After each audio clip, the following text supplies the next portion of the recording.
Hey folks, this is Hack and I'm back with the new character Rehab for the just released Ultra Street Fighter 4. Just a short disclaimer saying that I've only had about 2 days worth of time with the Rolento, so keep that in mind. Maybe all this information become null and void, but I doubt it.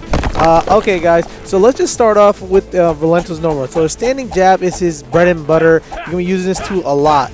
It beats out a lot of normals, has good range, and just like any normal that has like some kind of weapon at the attached to it, has pretty small hurt box. So for the most part, you're going to be finding yourself using this move a lot. It's used for a lot of your combo starters, your frame trap setups, all that good stuff. So if you see me here, like I do a crouching jab and a standing medium kick, which is one of his best frame traps, and his jumping jab, which is honestly, I believe his best air-to-air and anti-air. It comes out so fast. You can actually do a jump back jab. You can stuff out a lot of dive kicks, roof fist pressure, yun pressure, and it's honestly a little better than medium punch. And then now we're going into medium punch. So medium punch is your standard anti-air. The thing about it is that at certain distances, you can actually not press a normal as the enemy and make it whiff. You have to make sure you have your spacing correct, but then you can use tools like your standing rounds, which we'll go over later. His jumping medium punch is actually a multi-hitting normal. You're going to find out the uses of it later. It's mostly to stop focus attacks, because he doesn't have any move that comes out within 5 frames or 3 frames to stop somebody just focusing all your jump hits. Crouching medium punch is a similar vein. Doesn't have the best range in the world. It is multi-hitting and is not special cancelable, so it's not the best move. I really haven't found a use for it because he has so many better normals. Now we're probably going to go into his standing fierce. So standing fierce is one of the best normals in the game, I'd say, so far, and it hits really far. It has 2 points of 2 hitboxes in it. There's one at the top of the actual stick and one at the bottom. There's nothing in the actual middle of the stick, so you're gonna notice yourself like you can't use it as an anti-air because the little arc in between doesn't have an actual hitbox. So you're going to be using it as mostly a footsie tool. It hits to the bottom of your foot, and it's actually a little shorter than that stick actually looks. So keep that in mind when throwing it out there. His jumping fierce is pretty darn good. The thing about it is that like it has a low the hitbox is actually lower than it looks. The actual forward hitbox is not the best because he has better air-to-air, so it doesn't really matter. But the low hitbox is really good, and you can actually use it as an instant overhead, and it works on a lot of characters. You can use it in combos and whatnot. His crouching fierce has a little shorter range of standing fierce, so I don't really find the use of it. It doesn't seem like the best normal. Is a special cancelable, but if you're playing footsies against like an odd type of a hitbox, like something like Elena's crouching M or something, maybe it's a better tool. So let's go into his short. His standing short is similar to Vega's. It's not as good. The downwards hitbox is not as long, so you won't be able to find yourself doing some pretty sick block strings, but it is a decent normal. I don't have the frame data here. His jumping short sucks. It's not as good as jumping jab, so you're never going to use it. Doesn't have that much hit stun, so it's not even worth it. Standing medium kick is similar to Bison's, and yeah, you're gonna just like a standing around, similar to Bison's as well. I want to just mention that his close medium kick is probably one of the better moves he has. He's actually using a frame trap, comes out pretty fast, and can be linked into his crouching medium kick. So just that being said, you can actually hit confirm from it, which is pretty neat. So that's his forward medium kick. We're gonna go over that a little bit later because that's one of his more useful tools, I'd say. His jumping medium kick is your standard like the Shoto medium kick affair, but it's a little better. It hits pretty deep, comes out pretty fast, and is your standard cross up. So you're gonna be using that in mix-ups a lot. So keep that in mind when you're playing him. Is that you want to be going for your jumping medium kick. There's ways to use your standing roundhouse, but we're gonna talk about that right now actually. So standing roundhouse, similar to Bison's. The cool thing about standing roundhouse is that actually can be linked into another standing roundhouse or into a crouching medium kick. This is your main damage move, so you're gonna be doing a standing roundhouse, crouching medium kick into Rekka. So keep that in mind, and it's a good anti-air for people who like to empty jump. So they're trying to bait out your your backwards roll and whatnot.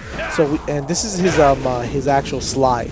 The slide for the most part cannot be FADC'd or canceled, so it is fairly all in. That being said, I don't recommend using it too often, but it hits at ranges that you'd be surprised. It comes out pretty fast, like it accelerates pretty fast, faster than Bison's as far as I can tell.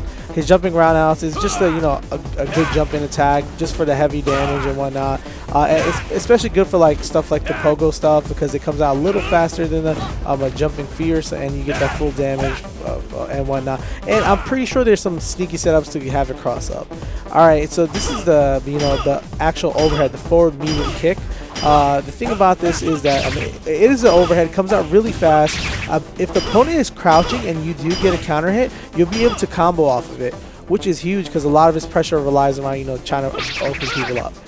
Now we're gonna go to his Patriot Circle. His Patriot Circle is a standard Rekka, but unlike some Rekkas, it's not safe at any point. Like most Shotos with a 4-frame reversal or 5-frame, you can actually super it after the first Rekka. So you're gonna want to hit confirm this at all times. Even if it looks like it's safe, it isn't. The Patriot Circle, the EX version, can actually be a combination to an Ultra, and you can actually throw normals after it to get extra damage. It's gonna be one of your main EX moves. So this is the Delta Ray. This is backwards roll, and it makes him flip to an overhead. That's actually an overhead that can actually link.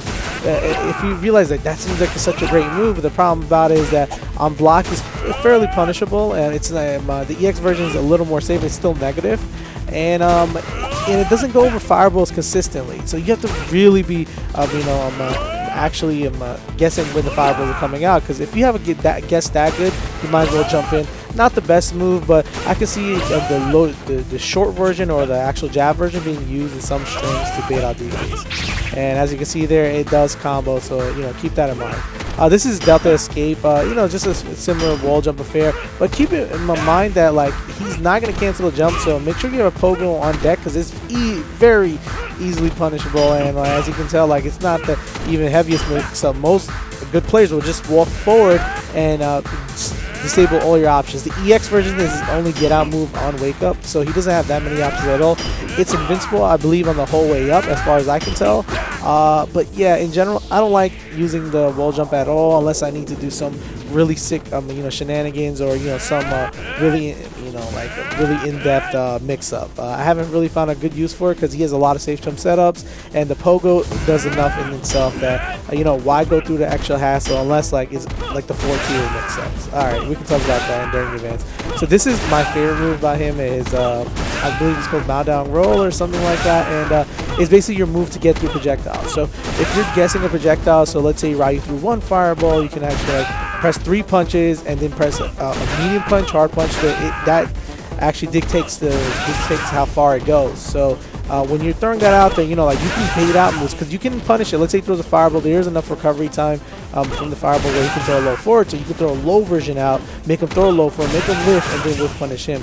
The AX version in the arcade used to be able to combo into Ultra, but in this version it's not the most useful move, and I haven't really found a good use for it. The knives, I haven't really found to be useful at all. Like most of his moves, you be relying on his normals a lot. The EX knives, on the other hand, is totally invincible to projectiles on the whole way through, and you can throw knives and it can be comboed into Ultra at certain distances. On big characters is even better, so we're going to talk about that a little bit later. And finally, his pogo. His pogo is probably one of the reasons why I believe Rolento is going to be strong against characters without reversals, and why mix-ups in general are going to be good with him. In the corner, you can actually dictate which side you want to go on. You want to go straight. You want to go. You want to stay neutral. If you do a neutral jump, you can stay neutral. If you do a back jump, you can go back or forward. But there is some wonky stuff about the actual jump. So let's say the person is standing and you do a forward jump and you pogo. You can't pogo back. But if in the corner, you can actually mess around with it. Remember, you have to cross up with the pogo, so if you have to cross them up, you can't pogo back. But in the corner, you can mess around with the hitbox where you can pogo forward and then pogo back if you time it correctly. And that's what you've been seeing a lot with the top of Rolento players. So I want you guys to practice that. I have a decent idea of how it works, but I do mostly safe setup because I play a lot of Shotos. So we're going to see that stuff like that is going to be very useful. So you can do a neutral jump pogo or back jump pogo, and we're going to learn how to punish stuff. So this move is really just used for an anti-air, to be totally honest, because I'm decently fast, but Rolento has so many better usages of his meter, so I don't really recommend it. And this is his Ultra 1, is your basic combo Ultra, your damage Ultra. This combos off the knives, the EX, spin, so there's a lot of uses for it, and honestly, we're going to go over this later, but I think is the better Ultra in general. and it goes into animation off any hit. So like you see there, I got halfway through it. Most top level players won't have that problem, but that's just something I just wanted to mention so it doesn't lose damage. And then we have his actual Ultra 2. See, the Ultra 2 in general, it's just made for projectiles. The thing about it is, if you block it, I believe it's totally safe. I wasn't even able to get punished right up close to me, but we'll go over that in the advanced section a little bit more. But yeah, it's just your projectile ultra. You can activate it really late, and it stops all fireball pressure from a third of the screen away. It's pretty ridiculous how good it is. But that being said, like, I think damage is valuable for Rolento because he can actually deal a lot with the Ultra #1. So, and this is his focus attack. It's actually really deceiving because he actually takes a step back. It looks like it goes a really long range, but he takes a step back and he just makes up for the range that he throws out. It is still really long. It's pretty cool because we're going to find his usage later against fireballs, but he takes a step back and then he steps forward. So, you know, a player's going to have to keep that in mind, that he actually gets a little further than he actually looks. And it charges up pretty fast as far as I can tell. As soon as his back foot hits the back, he's going to throw it. Now his throw. So his back throw is pretty trash. It's only used for like a very basic setup. His front throw is going to be your bread and butter. If you get a front throw, you're going to be able to put your opponent in some really nasty situations, some safe jump setups. The back throw just throws him too far away. You can get a slide and maybe get like maybe jab pressure if you're lucky. So don't recommend throwing back though. Throw him forward and get those mix-ups in there. Alright, now let's go to his combo. So we have a standing roundhouse and crouching medium kick into Rekka. One of your basic combos. This is a red focus combo. Boom. And that's his most damaging combo. It takes 4 meters, but it's pretty good in the corner. If you put throw and jumping in there, it takes even more. This is your bread and butter. You're crouching short into standing jab, crouching medium kick. So you guys get it. And then we have the FADC combo, which is something you should be exploring too. It only takes 2 meters, so there's so many different ways to use your meters in Ultra Street Fighter 4, and that's why I'm bringing this up. So, you know, enjoy this and learn the combos. I'll be back in a minute.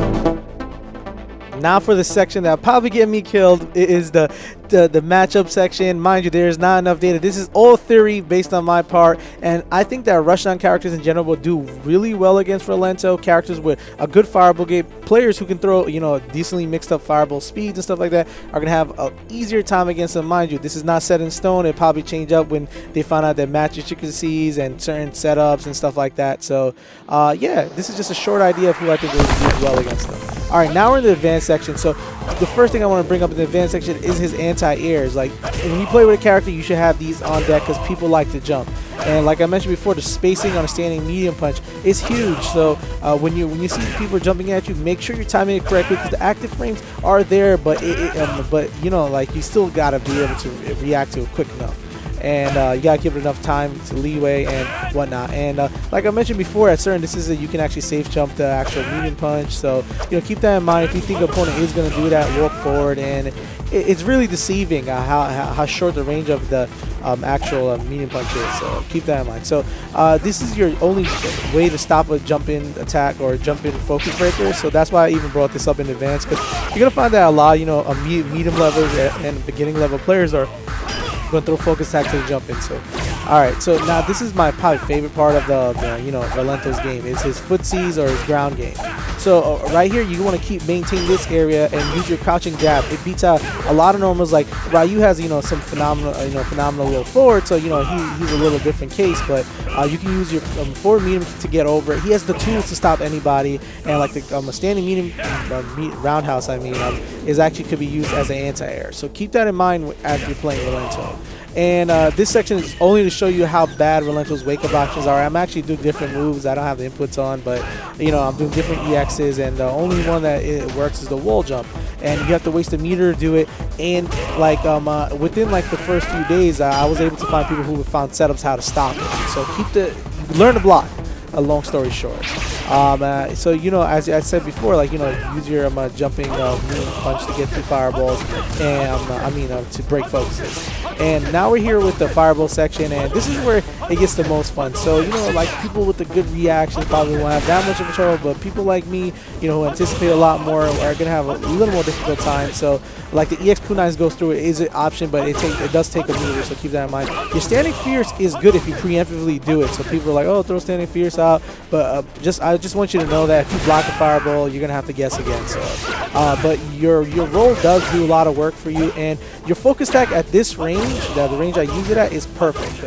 Mind you, it's deceiving because it doesn't go as far as it looks. He does take a step back, but that being said, it gives you more time to react to the actual fireball because he does take a step back. So you know, that, like, at that range I would have been able to ultra off of it, but man, you use your meter wisely because you're not going to have a lot of opportunities to actually gain it, as far as, you know, if you don't get decent block pressure. And yeah, the slide does not go through fireballs no matter how much you try, but if you preemptively catch a fireball, you might as well throw a safe or normal, like a crouching a fierce, or, you know, if you got that read, you might as well jump in. You know what I'm saying? So that's what I mean. Like, these are reads. It's hard to react to besides doing the rollback and then reactively pressing the, you know, punch button after, because you don't have to actually do the roll. So you know, like, take advantage of your, you know, your actual focus attack spacing. Like, it's going to be invaluable in some matches, like this one especially. Like, getting it at this range, boom, getting that full damage combo where, like, you can literally do like 460 damage with Rolento off with Ultra and 2 meters. It's really nuts. Like, you know, like, not equivalent to his SFXT counterpart, which had a lot of problems with damage, but you know, it was there if you tried. All right, so now we're gonna show you, like, you know, get those full damage punches in the corner. The EX kunai works on every character, and in mid screen it only works off if you do a standing fierce, like, you know, frame trap type setup, and it works all the time on big characters like Sagat. So make sure you have that in mind. And this is his frame traps. I like doing crouching jab into standing medium kick. It beats out a lot of things, but make sure you have a timing on point, or it's not gonna work out too well for you. And you know, the crouching medium kick is probably your safer bet. But if you're feeling really froggy and like you wanted to go for something a little crazier, you know, I'm gonna actually go into the standing roundhouse string. So, you know, crouching jab and standing medium kick is something you're gonna be looking forward to. Now, this is standing roundhouse string. That actually combos after a trade, you know, similar to Ryu's medium punch. It's really nuts. That's how good that move actually is. And boom, you get a lot of damage off a counter hit setup. So if you're playing against somebody who likes mashing jab, or who likes, you know, grab teching, or, you know, throw teching, whatever the case is, punish them. And Rolento's got the tools. And this is a safe jump setup that I actually created, but most people will. It's really easy, not that hard, but it's something that I think most intermediate, you know, beginner level players can actually perform. Forward throw, take 2 steps, and then throw a whiff roundhouse, and boom, that beats out Ryu's DP. And that's that's saying a lot, because you know, a lot of characters don't have like a 3-frame safe jump setup on you know, on most characters. And if the person you're playing against throws an early you know, autocorrect DP, you can actually beat it out with a cross-up medium kick. So if you can cross up last second, but you know, you're gonna find players that as soon as they see the pogo, they're gonna wait a second and just punish you for it. So, you know, like, you gotta mix it up. That's the thing about Rolento. Like, you know, he does have the damage, but you got to mix it up, and he has all the tools he needs. So corner pressure is probably where Rolento excels the most. And, you know, like characters like Ryu with an amazing low forward, it gets a little tougher, but that being said, your crouching jab is your tool that does it all. So so you're going to want to play Footsies using your standing roundhouse a lot, because there's not many options that most players have. If they jump back, they're going to get hit. The standing roundhouse beats a lot of moves, and it makes his hurt box go backwards. You see the way he extends his leg, it actually makes his leg hurt box go a little further back. So, you know, you're going to be wanting to, you know, keep him in the corner. If you ever catch an EX kunai, or, you know, from a crouching medium kick of the EX kunai, go straight into ultra. That is the most damaging, because the Patriot circle doesn't scales too hard because it has too many hits. So, you know, just, you know, keep that corner pressure there. You know, try your best. You know, use your back medium punch to keep him out of the air. Whatever you can. You know, you just gotta keep him there because this is where Rolento shines, because you know a lot of his his forward medium kick doesn't have the most range, and to get the perfect grab range, you know, if they get pushed back too far, it kind of sucks. So, you know, like, mix that up there. He has all the tools. I don't recommend jumping at all because his ground tools are so strong. And, you know, just be wary of how the opponent's going to feel, because once you start laying on the pressure with the standing fierces, see, the standing fierce actually puts you at a range where on block where you can actually get like an almost safe slide. So keep that in mind. And, you know, you do have your pogo shenanigans against characters who have like dragon punches and stuff. So, yeah, that you can throw out a medium punch, whatever the case is. So his neutral and final thoughts. So, like, you know, take advantage of his standing fierce as much as you can. Like I mentioned, there's a hitbox on the bottom and there's a hitbox on the top of it. During the middle, there's nothing there. His EX kunai is really that good. If you just seen it there, you have more than enough time to react. It's invincible from, I believe, the first frame, and it's pretty nuts. I think Rolento in general is a really good character. I like the way he plays. I really think he fits in well into the whole Street Fighter meta, and with Ultra being a more ground-based footsie game, I think he's going to fit in really well. I just think like the characters who people are worried about, the Yuns and the Yangs and the, you know, Rufuses, are going to be just as strong against him. Because his wake-up options are really limited. But that being said, he does have enough tools to go against the rest of the cast. Remember, there's tons of people in this game, you know, there's tons of characters, so, you know, a few bad matches is bound to happen. And mind you, his ground game is one of the best, if not the best. He has all the tools to beat a lot of players. I fought against, you know, Bison, some medium-level Bisons and stuff like that, and I was finding pretty decently easy to find my way around using a standing medium kick, standing roundhouse. But that all comes down to the player's footsies himself. You know, a top-level player would probably prove me wrong, but at this point, I think he could do decently well against most of the cast. All right, so we're going to go through some of Rolento's notes. Rolento excels at fighting you up close and has the tools to open you up. Like I mentioned, like his ground base, you know, using his standing fierce and stuff like that, that's to build meter in order for you to get in. But once you're in, your standing jab pressure is kind of ridiculous. And you need to take advantage of that. Learn to block. Wake up options aren't the best. Every player should be doing this. Like, now that you can't do a DPFADC, so Shoto's got to you know, own up to it too. Learn to block. I don't want you doing EX wall jumps and stuff, because people are going to find setups and they're going to get Ultra 2 and Ultra 1 off of it. And if you get a clean hit, make sure you do an easy link into his Ultra. He can link his Ultra off so many things. His EX Patriot Circle, his EX kunais, and ton, you know, I'm not sure if there's any other stuff, but that's more than enough. That's 1 meter. You can do FADC red focus combos. There's tons of stuff you can do. Or getting a raw focus attack, because he has such a good focus attack against projectile characters. Yeah, just keep that in mind. Ground-based footsie character, one of the best. Pros, great footsies, do it all jab button, easy Ultra setups, strong counter hit setups, and a hit and run specialist. If you get a lead, you can keep it with him. Cons, no real wake up options, meter dependent, slow, and the slow walk speed. Even though he has the range on his normals, he is slow, and walk speed is huge in these kind of games. Tier, I'd say mid-high, footsie oriented because of that. But that being said, he will be all mid to intermediate level players or lower high players, because he's a pretty simple character, straightforward, and he has got the tools to stop some of the best. And that being said, I want to thank you guys for watching this Ultra Street Fighter 4 Rehab guide. Let me know what characters you want to see next out of the new 5, and hope you enjoy this. Just a real primer to give you an idea of how to start playing Rolento, and hopefully put your ass into training mode and actually practice some. All right, guys, take care. This has been FingerCramp.